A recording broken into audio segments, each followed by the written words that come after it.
Good morning. It's Friday, September 19th, 2025. My name's Malcolm. I have a cup of coffee as always, and Robert's trying to knock it out of my hand. He's demanding that I pet him.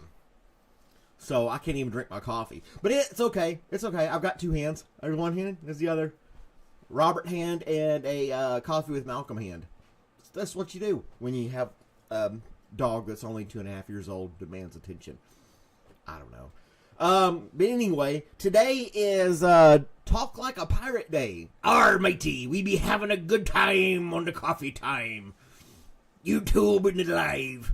Everyone come along. Look, it's Miss Mel. I don't know if that's actually how pirates talk. It seems to be the way Hollywood has depicted them. But as long as it's not offensive or political, you can talk like a pirate and not get canceled.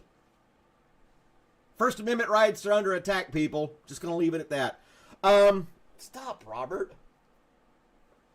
Weirdo dog. Swab the dick. Off the poop deck you go. I don't know. I always found that to be the funniest thing about a pirate ship. The poop deck. Really? A whole deck dedicated to pooping. I mean, yeah, people had to go to the bathroom while they're on ships and stuff. And they rightfully designated a spot where everybody had to go. I guess that makes sense, but was it really called a poop deck? I think, or is that just a later term that came about? You be going to the poop deck too much. Are you feeling okay, lad? Maybe, perhaps some Pepto-Bismol. Arr. I don't know. It's just silly and stupid. Then you got those movies like Pirates of the Caribbean and Johnny Depp, and then trying to put a fun spin on it. And then you got real pirates at the southern tip of Africa attacking ships in little bitty boats, which kind of goes against the stereotypical pirate, you know? Pirates were in big ships with scary flags, and they come up with their cannons and demand your booty. I don't know, I'm childish. You got poop decks and booties on the boat. They want your booty, and they go to the poop deck. It does kind of go against the grain. You're right, Mel. What's up with that? These pirates need to step up and get bigger boats. Sailboats, though. They'd have to get wooden sailboats with old-fashioned cannons in them. If they did that, I would have more respect for them. Not that it would justify their means. It would just seem more respectful than a little bitty bass boat out on the ocean with a few guys and machine guns. But I'm not a pirate. Never have been. I doubt I ever will be. So, yeah. The booty is safe. Hey, baby blue, how you doing this morning? Thank you for joining me as always. You guys are awesome. Last night's live stream was pretty good. I slept pretty good last night as well, so everything was fine there. There's Deb. Hey, Deb. Good morning to you. Next topic. Khrushchev, back in 59. The leader of the Soviet Union. In the middle of the Cold War. I read some of the story. Got invited to come to the United States and basically take a tour. He wanted to go to Hollywood. He wanted to see the Walk of Fame. He wanted to see this and that and the other. And they wined and dined this guy and his wife. The leader of the Soviet Union. Think of all over LA. You get to see the stars on the sidewalk. You can go over here. Hey, here's Frank Sinatra. Hang out with this guy. Literally. Hung out with Frank Sinatra and had a luncheon or something like that. The guy was having a great time. And we're just entertaining him like crazy. And then he asks to go to Disneyland. And they said, nope, that's where we draw the line. They wouldn't let him go see Disneyland. Nikita Khrushchev explodes with anger when he learns that he cannot visit Disneyland. It's like Uncle Terry going to Disney World these days. Like, no, you can't go. You can't go. Even back then, they're like, that's weird. You're a leader of a superpower. Why do you want to go visit a kid's theme park? I'm like, nah. They said they couldn't do it. But as the story goes, he went, let's see here. I don't know, he did see some shows. He got to do this and that and the other. And then 20th Century Fox president went this. Oh, there's all kinds of stories. It's on This Day in History, the history.com channel or website. And they said, no, you can't go to Disneyland. Mickey Mouse is off limits, all right? We know you got nuclear weapons, and we threaten to blow you up. You're going to blow us up.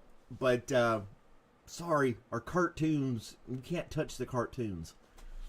And the little teacup ride, that would just be creepy. They knew back then that full-blown adults going to kids' theme parks was weird. And they were like, nah.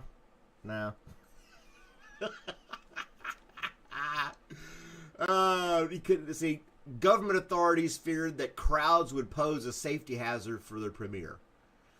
Khrushchev is still fuming about the debate and exploded. And I say, I would very much like to go see Disneyland, but then we cannot guarantee your security, they said. Oh my gosh. And then he threatened suicide, according to this quote from Khrushchev. And then he left. He went back to the Soviet Union after that. They're like, look, dude, you're going to draw huge crowds. And the whole kid thing. So, yeah.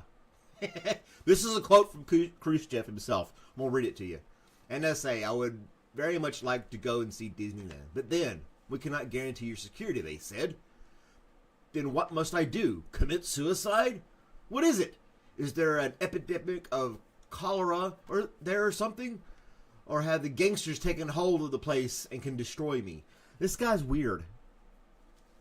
That's kind of a weird thing. You're like, you're not going to let me go. I'm going to commit suicide. I'm killing myself. Not taking suicide light. If you're thinking to have there's helplines for that kind of stuff. Take the help. Don't do it. But this guy was joking around about it because he couldn't go take the teacup ride. It's kind of weird. It's kind of weird. Hey Wesley, how's it going? I don't know.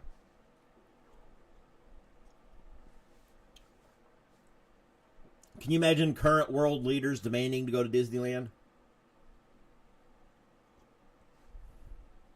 Or Disney World? Or Six Flags even? Any of these theme parks.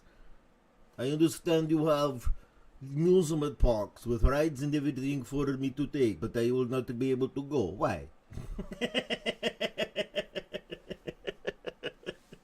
I must go to this Disneyland you speak of. I want to say hi to Mouse. That's my very poor Russian accent impersonation. So, anyway, moving on. I don't know. I just find it silly. On the Good News website, though, there's something really cool. I'm going to share the screen with you here in just a second, so you can kind of get an understanding of what we're talking about. Do you like the impersonation? Well, the next topic today will be about a 9-year-old boy who saves parents when tornado sends car flying into trees. I can't do that. It's supposed to be National Pirate Day, not National Talk Like a Soviet Dictator Day. So a 9-year-old boy saves his parents when a tornado sends a car flying into the trees. I didn't read this story, but I can imagine how it went down. Let's get the picture up here of the kid. You know the kid's awesome right away because he's got a mullet. Business in the front, party in the back. This kid's got it going on. I like to make up my own story about it. You guys can always go to the Good News Network and read more about it as well.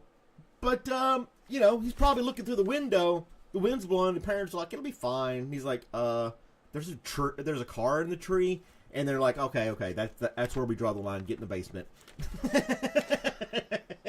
You know, hey, Dad, there's a car. And they're like, yeah, whatever, kid. No, really, there's a car. It's kind of like that Jurassic Park scene when the dinosaur gets loose in Los Angeles or whatever, looks through the window, and the kid comes down and is like, there's a dinosaur in the window. And the parents are like, what?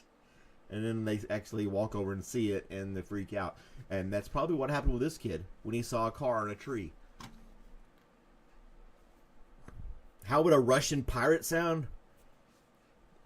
You want me to impersonate pirate? Arr, I tell you, you come to me with your booty. We talk about kids and everything on the pirate ship. Where's my mouse? Arr. Where are my buccaneers? I don't think it works out. The cross between the two don't flow.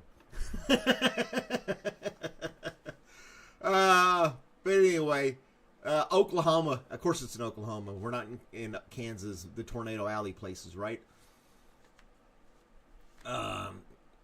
Begin seeing the golden sky beyond the stormy nightmare that forced a 9-year-old son to try and save their lives after a tornado overtook their car and left them with terrible injuries. So they were in the car. Holy crap. This is tornadoes reported en route to the home. I'm trying to read it. You guys can look at it here too. I'm kind of just skimming over it. The tornado was about a mile away. It changed direction, overtook the family, and drove down the road in a Ford pickup. They sent the truck smashing to the ground before the tree fell on top of it, pinning the front seats under its weight. Oh, wow. The parents got broken necks, backs, ribs, and arms, but their rear seat, 9-year-old Branson, was unharmed. He got out of the truck, ran a mile down the road in pitch darkness due to a power outage from the winds until he found a house with people inside who could help. That is a heroic story. Absolute hero. 9-year-old has enough gumption to go running a whole mile until he finds a house so he can get somebody to answer the door. And then he was on the phone. And then people are like, I heard a knock on the door. Thought it was hail or rocks hitting the door. And then crashed and the phone went dead. Oh, that's the people, the parents with broken necks. They're all just dismembered, basically. Broken everything. The story goes on for quite a bit there. It's kind of a long story. And then there's a picture of dad all braced up with his kick-ass son over there. See, that's where the business in the front of the mullet came in. And he's like, you know what? I got to go. I got to go save my parents. I got to get help. And he took off. Kudos to that kid. Wow. That's awesome. I didn't know. I didn't read the story beforehand. But that's one serious smart kid right there. Had enough gumption to go find help. If that doesn't brighten your day and find some humanity in this world, I don't know what to tell you. So...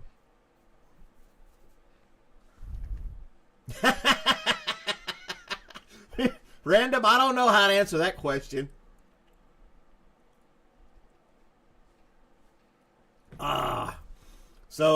Yeah. What's our forecast for today? Random's in Australia. He's going to tell us how today went. I talked to him what would be morning time for him, and he said he was expecting a 7 out of 10. Let's see how it went. A real Joe Dirt. I put in on it, called a deer tay. 8 out of 10, not bad. Random's pretty consistent on having 7 or 8 out of 10 days.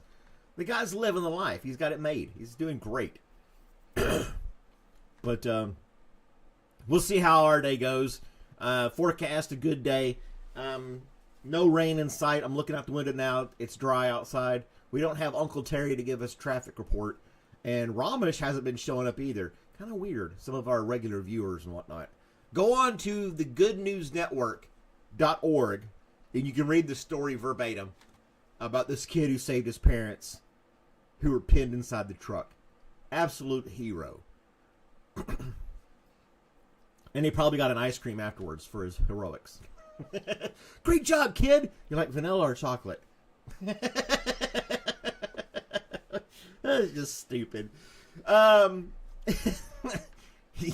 You be doing a good job, lad. Saving your parents. Arr. Guys, have a great day. That's my 15 minutes of fame. It's Friday. Enjoy it. Have a good day. Compliment a stranger. You might make somebody smile. I may or may not be on tonight. I don't know yet. We kind of just play it by ear. But you guys are great. Thanks for tuning in. And I will see you guys next time.